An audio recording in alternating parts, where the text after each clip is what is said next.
may hapon, no? May hapon. Today, we are undertaking an activity sa Batch 77 na kaningang taon ng mga subsequent ng mga raffle-raffle, no? From anything. Ang uban, kanang ginatawag na extra sa isa ka kauban mo sa Batch 77 na gusto niya i-donate or ihatag or i-share. Some are na opportunity nga pag-check item, iparaffle para ang makadawat Batch 77 Japon. Malit na. Malit si Sir Tony pero tapos kuha sa kwan. tapos namin kauban karon si Sir Tony Figueroa. Siya mo ang musulat sa libro. So timely yun siya nga napod dere. And himo siyang part na kay ano yung mga ganyan, damay-damay lang yun eh. Diba? Damay-damay lang yun eh.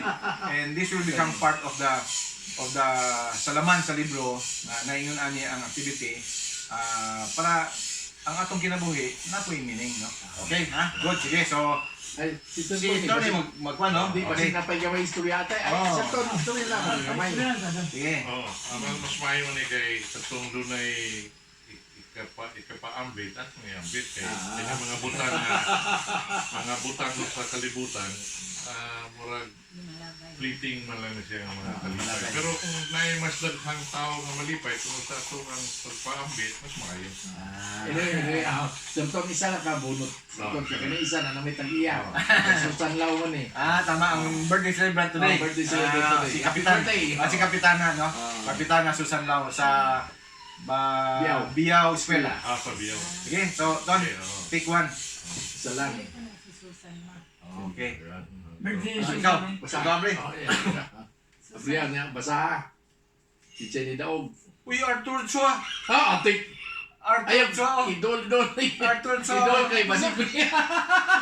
Arthur Chua. Kuya, why?